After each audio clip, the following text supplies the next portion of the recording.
Radujemo se s nacijom, dijelimo sreću njihovih obitelji. Našim slobodnim generalima iskazujemo zahvalnost i želimo da sačuvaju snagu mira i povezanosti s Bogom, kako bi sada u miru pridonijeli izgradnji ove zemlje za koju su toliko trpjeli.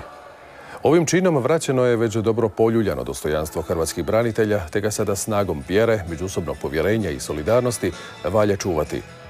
To se ističe u priopćenju vojnog ordinarijata u povodu oslobađajućeg pravorijeka hrvatskim generalima Anti Gotovini i Mladenu Markaču. Pravda i istina konačno su pobijedile, rekao je novoizabrani predsjednik Hrvatske biskupske konferencije, zadarski nadbiskup Želimir Puljić. Zbog svega što je bilo, nismo očekivali ovakav pozitivan ishod. Nadali smo se i priželjkivali ga i u tom svjetlu, naglasio je, vjerujemo da je to Božje djelo. Suprotno mišljenje Sovica Adžiusa i Pokara, oslobađajuću presudu.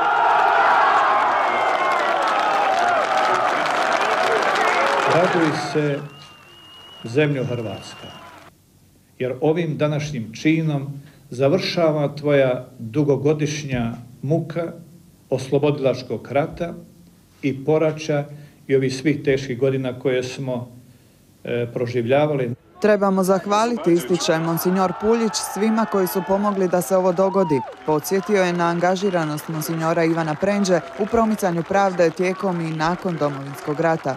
Tu je jedno pismo moga prečasnika kojem pisao generalu Gotovini, u kome također te godine rekao spremnost. Što se mene tiče, gospodine generale, ja sam spreman biti svjedokom istine u koju sam siguran i koju sam dužan svjedočiti. General Gotovina mu je, ističe monsignor Puljić, iz Haga zahvalio, ali izrazio svoju bojazan za štetu koju bi svojim svjedočenjem mogao nanijeti crkvi. Gotovina je i pred akciju Maslenica pozvao monsignora Prendžu.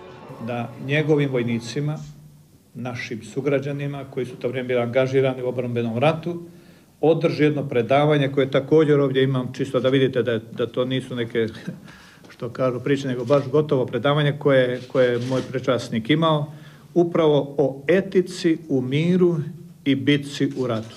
Zadarska nadbiskupija pokrenula je 2009. molitvenu inicijativu Krunicom za pravdu. Svakog utorka molilo se za hrvatske generale.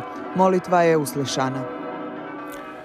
Komisija Justicije et Pax od samih je početaka bila uz optužene generale. Evo što je rekao predsjednik komisije, sisački biskup Vlado Košić.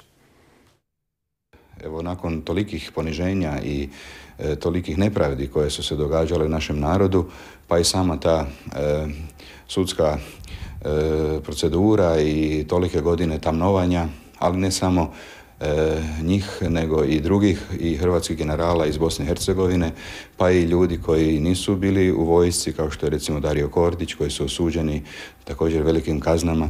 Evo, sve je to dio jedne naše nacionalne tragedije, ali nakon koje, Bogu hvala, dolazi i pravorijek pravde i istina koja se neće moći sakriti, a to je da je naš narod imao pravo braniti svoju domovinu i da nije učinio nikakav zajednički zločinački pothvat, nego dapače samo je branio sebe i svoje, i to je poruka koja će ostati i za povijest, i zato sam sretan i radostan i zahvaljujem Bogu na ovom danu.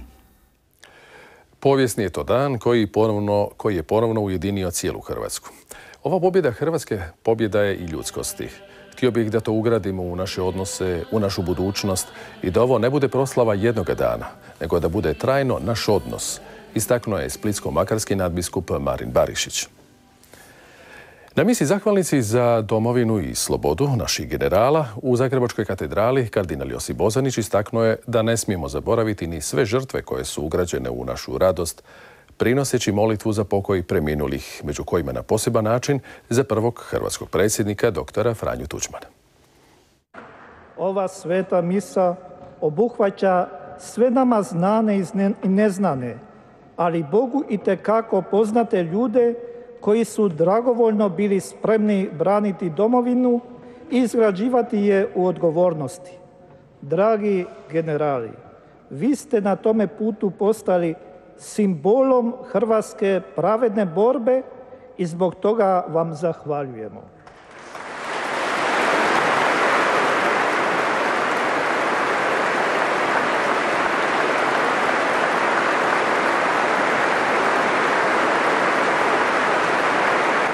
hvala vam, jer ste mnogima postali primjerom zauzimanja i vrlina u koje se mogu ugledati osobito mladi naraštaji.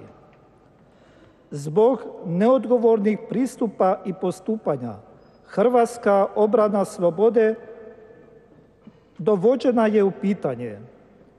Povijest se pokušavala iskriviti do razine poniženja, ali vaše svjedočanstvo i životna patnja govori više od bilo kojega pokušaja zatiranja istine. Dragi generali, hvala vam za svjedočanstvo i žrtvu. Vi se vraćate svojoj domovini. Hrvatska vas i danas treba.